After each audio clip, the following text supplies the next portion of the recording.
आप देख रहे हैं प्रो हिंदुस्तान टीवी और मैं हूं आपके साथ श्रेयांशी सिंघानिया। देखते हैं आज की कुछ खास खबरें। नमस्कार, आप देख रहे हैं प्रो हिंदुस्तान टीवी और मैं हूं आपके साथ श्रेयांशी सिंघानिया। आज यहाँ पे मैं मौजूद हूँ जंतर मंतर पे, जहाँ आप देख सकते हैं कि शिक्षा की बात हो रही है। वहीं पे एक अल हिंद पार्टी के ओमकार कटियार जी अध्यक्ष जी यहाँ पे मौजूद हैं। उनके कुछ साथी भी हमारे साथ है। अर्चक संघ का समाज शिक्षा का एक आंदोलन चल रहा है। हम जानेंगे कि ये आंदोलन का उद्देश्य क्या है।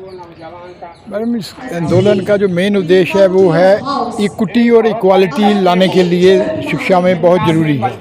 अभी तक जितनी भी पॉलिसी बनी है उसमें इन चीज़ों को ध्यान में नहीं रखा गया है और हम चाहते हैं कि किसी भी हालत में जो गरीब आदमी है उसको शिक्षा सबसे ज़्यादा ज़रूरी है। लेकिन अभी तक सरकार जो है कॉन्स्टिट्यूशनल ऑब्लिगेशन के बावजूद भी प्राइमरी स्कूल को कंपलसरी नहीं कर पाई फाइनेंशियल रीज़न की वजह से। तो इसलिए हम चाहते हैं कि एजुकेशन में इक्वालिटी ये इस आदमी रिच आदमी हैं उनके साथ पढ़ सकें और compete कर सकें। आप क्या कहना चाहते हैं, शिक्षा को किस तरह से लाना चाहिए?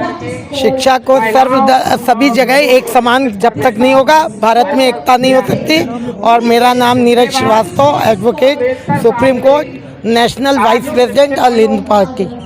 जैसे कि कहा जाता है कि शिक्षा एक बहुत ज़रूरी चीज़ है, संविधान में भी लिखा है, लेकिन आज के टाइम पे शिक्षा तो हर जगह पे है, ऐसा कहीं भी नहीं है। जो आदिवासी लोग हैं उनको भी शिक्षा मिल रही है, एसटी लोग हैं उनको भी शिक्षा, हर जनरेशन में शिक्षा समान हो चुकी है। लेकिन अगर कोई पढ़ना ही ना चाहे तब क्या करेंगे? शिक्षा समान नहीं हुई है, ये बड़ा भ्रामक शब्द है कि शिक्षा एक समान हो गई है, क्योंकि मैं इसमें बहुत सालों से जुड़ा हुआ था कई जगह और भी। और शिक्षा इसलिए ये नहीं एक समान देना चाहते क्योंकि उससे गवर्नमेंट का वर्चस्व खत्म होता है। और एक तरफ सरकारी स्कूलों में कहीं टीचर नहीं है, कहीं सुविधा नहीं है, और प्राइवेट स्कूलों को ये बढ़ाते जा रहे हैं जैसे कि खरपतवार बढ़ता है वैसे।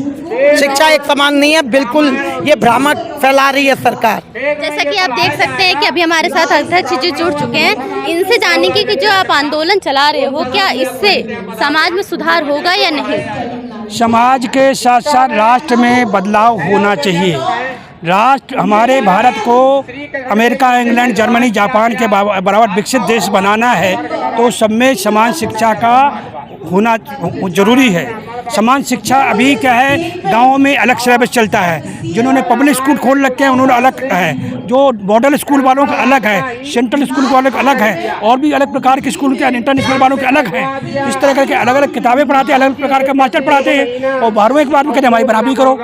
तो कैसे बराबरी कर पाएंगे? जैसे कि आपने कहा था अभी अपने वक्तव्य में कि जो अपने भारत का संविधान वो 11 देशों से लिया गया है, तो क्या वो वहाँ भी ऐसा ही है जो जैसा भारत में है? नहीं, अन्य देशों में नहीं है। क्यों नहीं है? जब वहाँ से लिया गया तो क्यों नहीं है?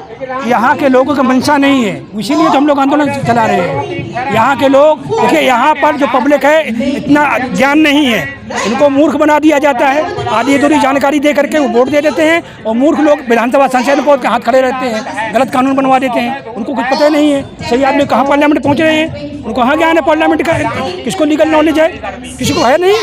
से मूर्खों को पब्लिक जिता रही है, इसीलिए कानून गलत बन रहा है। हमारे कितने सुप्रीम कोर्ट के लायर हैं, देखो विद्वान लायर में नीरज श्रीवास्तव जी है, हमारे विद्वान लायर सुप्रीम कोर्ट में ये नरवाल साहब है। कोई एमपी की हिम्मत है इनसे बात कर ले? नहीं कर पाएगा। लेकिन ऐसे लोगों को कौन पूछेगा? क्योंकि हम लोग चमचागिरी नहीं करते हैं, हम कानूनी बात करते हैं और भारत के संविधान को सबसे ऊपर रखते हैं। इनके लिए संविधान जेब में है, क्योंकि जब भारत का संविधान बना, ये लोग संविधान बनाने संविधान सभा का विरोध किया था। इन्होंने जितने आरएसएस वाले संविधान सभा का विरोध किया था, तो विरोध करना संविधान के तो मानते नहीं है ये लोग। शिक्षा को एक समान लाने के लिए केंद्र सरकार से या फिर राज्यों की सरकार है जो, उनसे क्या मांग रखते हैं? राज्य का कोई नहीं, देखो शिक्षा एक मौलिक अधिकार है और मौलिक अधिकार के तहत एक एजुकेशन, जैसे 1 नेशन 1 इलेक्शन की बात मोदी जी कर रहे हैं। और 1952 में जब पहली बार पूरे देश में एक ही साथ चुनाव हुआ, आज अलग अलग क्यों चुनाव हो रहे हैं? ऐसे ही इन्होंने 1 नेशन 1 एजुकेशन के बारे में कभी बात नहीं करता, कोई पार्टी नहीं बात करती, क्योंकि आप लोग पढ़ लिख ना जाए। पंडित जवाहरलाल नेहरू 17 साल प्रधानमंत्री रहे, उन्होंने एक भी प्राइमरी स्कूल नहीं बनाया। वो लोग चाहते हैं कि आप अनपढ़ रहो, ज्ञानी रहो, मूर्ख रहो, हम जिसको कहेंगे उसको वोट देते रहो, हम सत्ता में बने रहें, आपको आगे इतना ज्ञानी नहीं होने देंगे। एक बताइए, 1947 में जो आदमी घास छील रहा था, आज उनके बच्चे भी घास छील रहे हैं, उनको उनसे ज़्यादा कुछ पता नहीं है। सबसे ज़्यादा शिक्षा की जरूरत युवाओं को है, लेकिन आपके इस आंदोलन में कोई युवा नहीं है, ऐसा क्यों? नहीं, हमारे इसमें आंदोलन है। अगर हम लोग गार्जियंस हैं, इस समय एग्जाम्स होने वाले हैं बोर्ड का, फरवरी में बोर्ड में एग्जाम हो जाएगा, दिसंबर और जनवरी 2 महीना बकाया है। अगर उनको हम शामिल कर लेंगे तो बेचारे क्या करेंगे। मई जून होता तो आप कह सकते थे कि हाँ युवा नहीं है। हमारे इसमें युवा आते हैं, लेकिन उनका दायरा जिले तक सीमित है। जिला अधिकारी के यहाँ जब मेमोरेंडम देने जाते थे वो आते हैं। जो पेरेंट्स यहाँ नहीं आ पाए हैं उनको क्या संदेश देखिए देना चाहेंगे? मैडम ऐसा है, दुनिया के जितने विकसित देश हैं वहाँ पर बेरोजगारी भत्ता मिलता है, अनएम्प्लॉयमेंट अलाउंस। रोजगार करो, जिस दिन आपका रोजी नौकरी छूटेगी कॉन्ट्रैक्ट बेस पे अगले दिन से आपको आधी वेतन भत्ता मिलने लगेगा। मतलब अनएम्प्लॉयमेंट भारत में कहाँ है? क्योंकि ये लोग चाहते नहीं है। पुलिस पब्लिक डिमांड करेगी, पुलिस लठ चला देती है युवाओं पर। नौकरी डिमांड करी, ये सालों तक उनके एग्जाम नहीं होते हैं, हेराफेरी होती है। ये सब चल रहा है लोगों का। प्रयागराज में युवाओं के साथ भी ऐसा ही हुआ, उस पर क्या कहेंगे? वही हो रहा है, युवाओं के साथ हो रहा है, होता रहेगा। क्योंकि लोगों को अपने लीगल राइट से नहीं पता है। अगर लीगल राइट पता हो, सरकार के खिलाफ जाएं तो पता चले। एक तरफ इन्होंने, जैसा आप कह रहे हैं कि युवा ही अगर सरकार के खिलाफ जाएगा तो वो पढ़ेगा कब, एग्जाम कब देगा? सबसे पहले उनको अपने अधिकारों को जानना है। जब अधिकार नहीं, अभी पढ़े लिखे मास्टर डिग्री PhD पूछ दो, आप 5 अधिकार के नाम बता दो, नहीं बता पाएगा। जब नहीं, जबकि संविधान में सभी अधिकारों को मिला के 113 अधिकार हर नागरिक को प्राप्त हैं। जब अधिकार पढ़ा लिखा आदमी नहीं जानता है तो उसको अधिकार सीखने को यहाँ पाठशाला में नहीं आना पड़ेगा क्या? तो ये जो संविधान है स्कूलों में एक रखना चाहिए, इसका भी सेक्शन रखना चाहिए कि संविधान भी पढ़ाया जाए, तभी तो लोगों को समझ में आएगा। वाजिब है, संविधान का एक विषय होना चाहिए, लेकिन इनकी मंशा नहीं है। जिस दिन आप लोग यहाँ के पब्लिक संविधान जान जाएगी तो फिर इनको वोट कौन देगा? ये तो अभी वोट खरीदते हैं 500,000 के नोट पर, दारू के पाउच पर, हड्डी पर, बुकरा पर, मुर्गा पर, धोती पर, कंबल पर, अनाज पर, तो खरीदते हैं वोट। कुछ लोग संविधान को नहीं मानते, कहते कि संविधान ने जाति में बांट दिया, आरक्षण में बांट दिया, इसलिए संविधान को नहीं मानते वो। नहीं, संविधान जो आरक्षण क्यों मिला जानते नहीं लोग। आरक्षण पहले लोगों ने लिया 1857 के बाद, जिन्होंने गद्दारी करी। तो जितनी बड़ी गद्दारी करी उतना बड़ा उन्हें आरक्षण इनाम और आरक्षण मिला। इनाम क्या मिला? जमींदार, जागीरदार, राय साहब, राजा साहब, लॉर्ड साहब, नवाब, खान साहब, खान बहादुर, राय बहादुर, नंबरदार, पट्टीदार, दीवान, कुंवर साहब, बड़ी बड़ी नौकरियां, सौजे सिपाहियां, उन्होंने गद्दारी का आरक्षण दिया। और जिन्होंने अपनी अंग्रेजों के खिलाफ आज़ादी की लड़ाई लड़ी, जल जोरू, जमीन, रुपया, पैसा, सोना, चांदी, हीरे, जवाहरात, औरतें तक लुटवाई, उन लोगों के लड़ते लड़ते पिछड़ गए, गरीब हो गए। जल जोरू जमीन लुटना, तो वो लोग गरीब हो गए। उन्हीं को शेड्यूल बना करके एक को अछूतों के लिए शेड्यूल कास्ट बना दिया, फिर जनगली जाति शेड्यूल ट्राइब बना दिया, बचे हुए को OBC बना दिया, उनको थोड़ा सा टुकड़ा दे दिया। बनाया अंग्रेजों ने? नहीं, अंग्रेजों की शय पर अंग्रेजों ने एक 1919 में कम्युनल एक्ट पास किया। पंजाब को बांटा, उधर बंगाल को बांटा। फिर उन्होंने देखा कि ऐसे काम नहीं चलेगा। पहले अंग्रेजों ने क्या किया, यहाँ पर डिप्रेस्ड क्लास को बांटा। पर डिप्रेस्ड क्लास में अम्बेडकर जी को कहा, उन्होंने सिखाया, उन्होंने कहा अछूत की बीमारी बनाई। तो अछूतों को शेड्यूल कास्ट 1925 बना दिया, 8% दे दिया। बाद में शेड्यूल ट्राइब जो जंगली जातियाँ थी उनको दिया गया, बाद में बच गए OBC हो गए। ऐसे करके बटे हैं।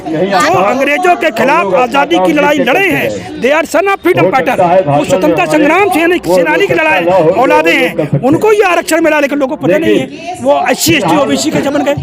हम लोग जो काम तो आप उन बच्चों को क्या संदेश देना चाहते हैं जो बच्चे अपने अधिकारों को नहीं जानते? देखिए, सबसे पहले हम लोग संविधान में हमारी सरकार से लड़ाई है। सरकार को मौलिक अधिकार है, तो सरकार को कानून में थोड़ा सा बदलाव लाना पड़ेगा। 1 नेशन 1 एजुकेशन, 1 एजुकेशन में यहाँ पर जब अच्छे नोबल ऑरेट पैदा होंगे तो लोग समझ जाएंगे। एक फिजिस्ट पैदा हो जाए भारत में, 200 साल भारत आगे निकल जाए। भौतिक शास्त्री एक पैदा अगर हो जाए, 77 ईयर में हम लोग एक भौतिक शास्त्री पैदा नहीं कर पाए। दूसरे देशों ने पैदा किया, वो लोग बहुत आगे निकल, उनकी इकोनॉमी आगे बढ़ गई। एक भौतिक शास्त्री पैदा करना है भारत में, तो वो बहुत आसान है। वो तभी हो सकता है। देखिए, आर्किमिडीज वो पढ़ा लिखा आदमी नहीं था। आर्किमिडीज पत्थर फेंक रहा था पानी में, एक लकड़ी का टुकड़ा आया, वो तैरने लगा, उसने अपना सिद्धांत बना दिया। वो आपने सुना होगा एडिसन ने पहले वो मुर्गी के अंडों बैठ गया, मुर्गी को बैठते देखा कि बच्चे निकल रहे हैं, खुद बैठ गया, उसने बिजली बना दी। जब तक प्रयोगात्मक चीज भारत में लागू नहीं होगी तो गांव से ही लोग नोबल पैदा होंगे। अगर एक भौतिक शास्त्री पैदा हो गया तो भारत 50 साल 100 साल आगे निकल जाएगा। आपने एक वर्ड रखा है अर्जक संघ, अर्जक का मतलब क्या है? एक कमेरा समाज, एक लुटेरा समाज। अर्जक में कमेरा समाज, जो लोग मेहनत मजदूरी करके कमाते हैं और कुछ लोग लूटते हैं उनके हकों को। अर्जक मतलब एक कमेरा लुटेरा, लुटेरों के विरोधी है अर्जक। वो अनर्जक हैं जो लुटेरे हैं और हम अर्जक हैं, यानी मेहनत कर कमाने वाले कमेरा समाज। समाज शिक्षा के संविधान को और अभियान को लेकर यहाँ पे आप देख सकते हो ओमनाथ कटारिया जी यहाँ पे आए हुए थे। अपनी भाषा में इन्होंने देश के नाम एक संदेश दिया है कि वन नेशन और वन शिक्षा एक समान होनी चाहिए। कि इस पे देखते रहिए प्रो हिंदुस्तान टीवी। धन्यवाद।